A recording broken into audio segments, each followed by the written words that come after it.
Hello, Internet. This is Ewan Spence and ESC Insight calling. So, which Eurovision scenario do you like?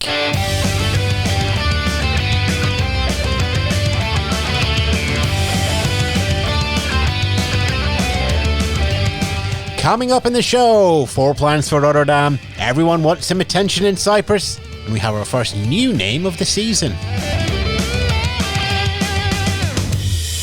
Yes, good afternoon, good morning, good evening. Welcome to the ESC Insights News Podcast. I'm Ewan Spence, bringing you up to date with everything that's happened in the world of the Eurovision Song Contest and Junior Eurovision, and basically keeping you on top of everything. Yes, contest doesn't happen until May, but there's lots going on before that, as well as a contest in November. You can keep up to date with everything that we want to talk about in the news and what's going on over our website, escinsight.com. And of course, link, like, love, and share out to all of those stories, posts, podcasts. All of that would be very much appreciated. If you want to support us a little bit more, escinsight.com/Patreon, where you can give us support. We've got some extra articles every month. And our new sort of chat over coffee. We've had 2 of those this month actually, but we've left them open for everybody, so you can go over there, have a listen, and we do basically choose one topic and go into that in a little bit more depth. Okay, where shall we start with here? The 4 scenarios for Eurovision 2021. That's probably the best place.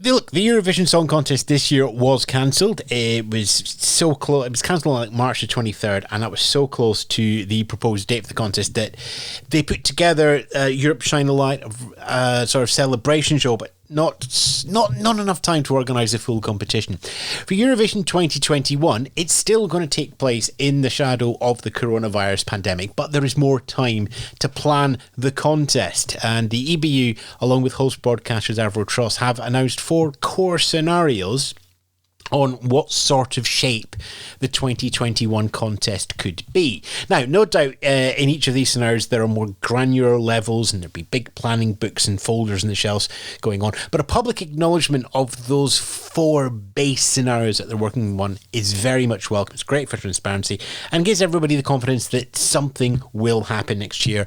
There will be a contest. We just don't know exactly how it looks, but in broad strokes, we have 4, and they're lettered. Scenario A is pretty much the normal Eurovision Song Contest, but it's going to require vaccines in place, lots of testing, no social distancing to be allowed.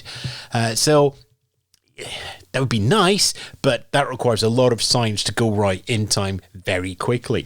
So scenario B, the socially distant Eurovision, which feels the sort of realistic one, with everyone able to travel around Europe, although there will be limits in the number of people who can be in a delegation, who be in the press pool, and of course in the audience.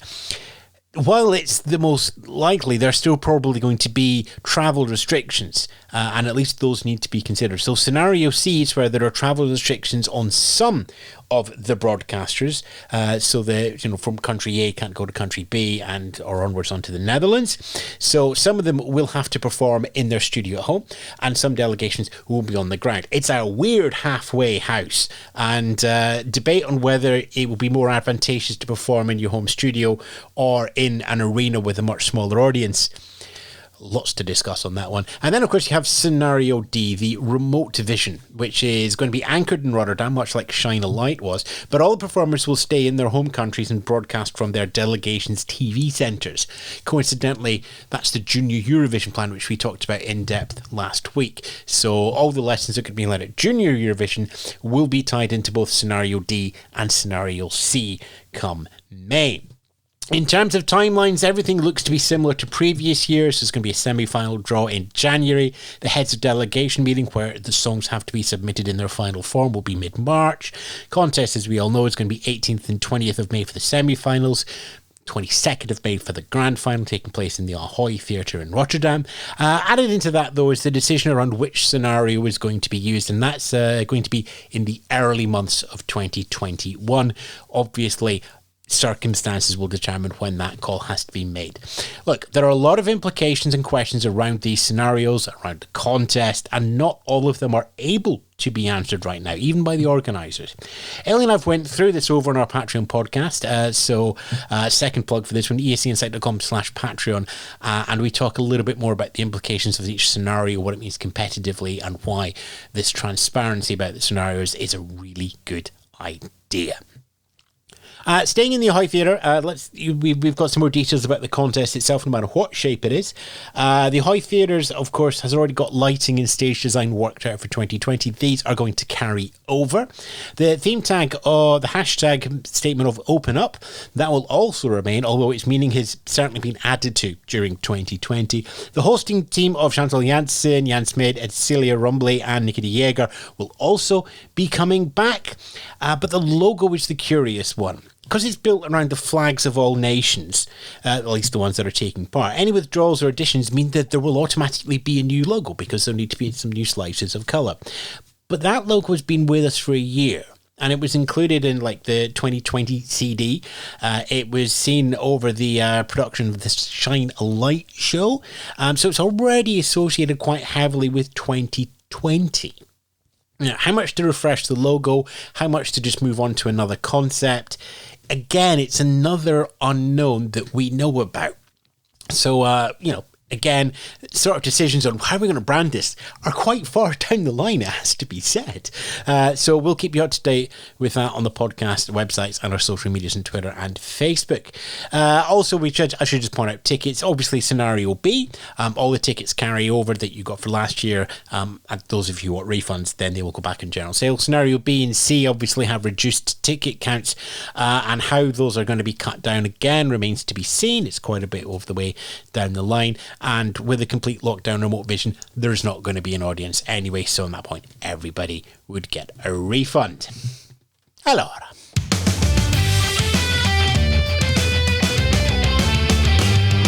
On a Junior Eurovision 2020, which is on Sunday the 29th of November. It is going full remote vision. We went into this last week, but essentially it's going to be anchored in the Warsaw studios of Polish broadcaster TVP. The 13 performers will remain at home and sing from identical stage spaces with their broadcasters.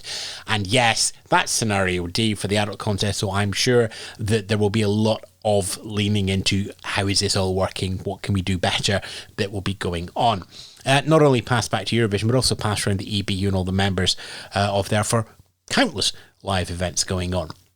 Given the remote vision situation, there was a suspicion that some broadcasters who'd previously been unable to travel would return to the contest, but we've remained at the 13 entries. Ireland's TJR is a good illustration of why that's the case. The decision had to be made by them in July to allow for selection, production choices, budget to be allocated, and all the other things you need for a live broadcast. And that needed to be a fixed decision. It was literally a go, no go point, and at that point TJR went, it's a no-go, but we'd like to come back in 2021 and see how everything's going. That's a similar story with Albania's RTSH and also with Australia's SBS ABC, although the travel situation coming out of Australia is much more locked down, so it was pretty much a no-go for them anyway. They could have done it remote, but they've decided against that.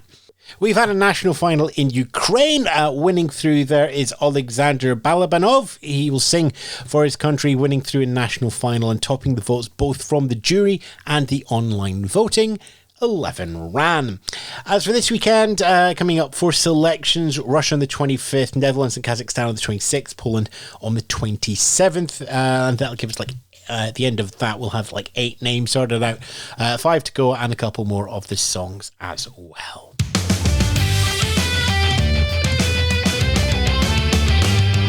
Okay, news from the Grown-Ups contest in terms of entries and individual countries. Since our last Insight News podcast, we got public confirmation from Albania, from Iceland, and from North Macedonia, taking us up to 32 confirmed entries. Now, just because I've said 32 doesn't mean that we'll come up to the full 40. It just means that many of the broadcasters will have decided privately, but not announced it publicly. They don't have to tell you. But we'll keep an eye on that as well. Let's see. North Macedonia, no details yet on their selection. Neither is the details from Iceland. Albania's RTSH has said that they will be running Festivalia Kenya's again this year. At least that is the intention. And that will find the winning singer and song out of that mix. If there's no Festivalia Kenya's, which tends to take place in the last week of December, then there will have to be another way to select the singer. So because it's selected by competition, last year's winner, Arilana Ara, would have to enter Festival of Kenya's again if she wanted to go forward in 2021. Of course, and she'd have to win. If it was cancelled, then it gets a little bit more interesting, and I'm sure discussions will happen. One other name for a national final winner and our first for the adult Eurovision in May comes from Sweden. Sveriges Radio's P4 Nasta contest for new music singers and performers has found a winner. Hilda and Eric in a duet took the top spot last weekend. As for the spot in Melodifestivalen 2021, it no longer goes to the winner, it goes to a jury selection, and in this case Julia Alfreda has the ticket through to the big show. And she sang Dark Doom as her song, but that can't go forward to Melodifestivalen because it was publicly aired before the September 1st cut-off date. So there will be a new song coming there. As the jury noted, P4 Nasta, it's about finding a song, but the Melfest selection is about finding the performer. It's not necessarily the same thing. So, that's it. We have our first new name for the 2021 season, along with the returning artists from 2020. Our spreadsheets are starting to fill up.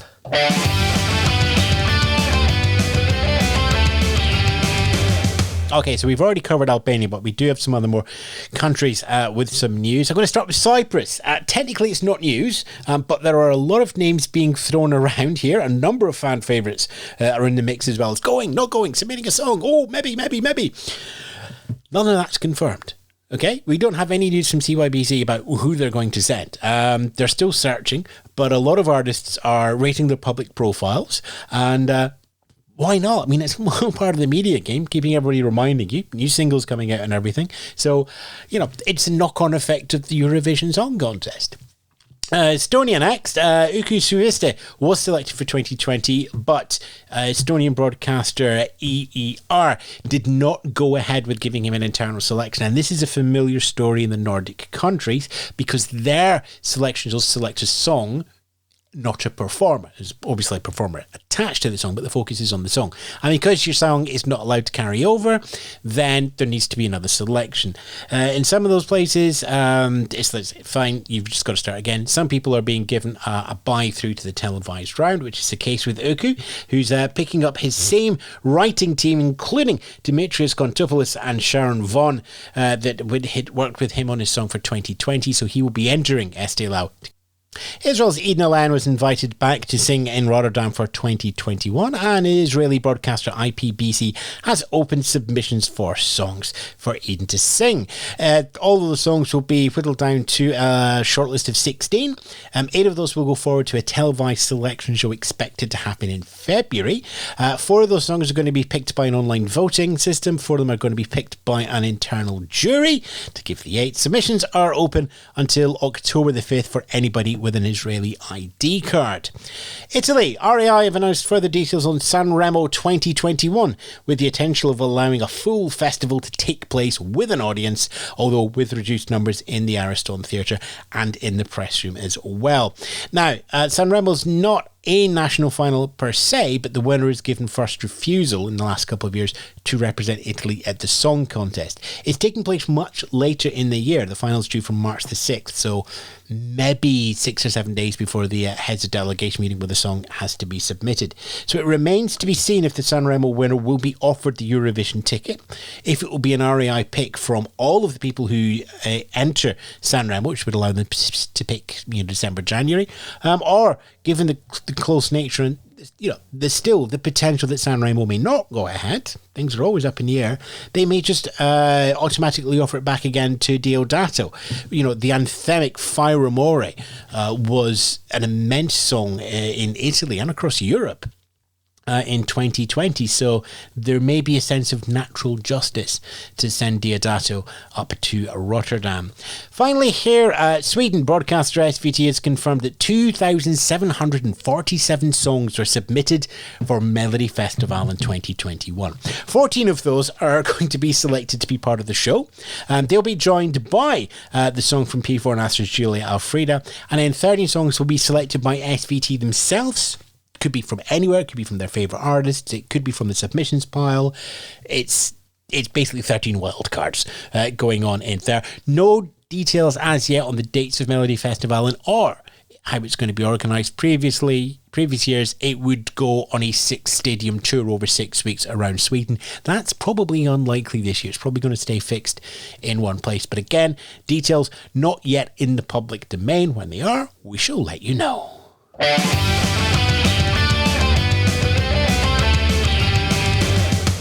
Okay, looking for more Eurovision? Well, we got some ideas for you now. Back at ESC Insight, echoing the various scenarios put forward for Rotterdam 2021, I've taken a look back at fallbacks, backups and scenarios in the live broadcast of the Eurovision Song Contest. What happens when things go wrong and why is it you never really are fully aware of them on the TV? It's about planning. So go out, read that, have a look at some of the things that have happened and then realise that in live events, you're always going to have multiple scenarios. So what you see in the live show is kind of a reflection of what is happening behind the scenes for Rotterdam next year.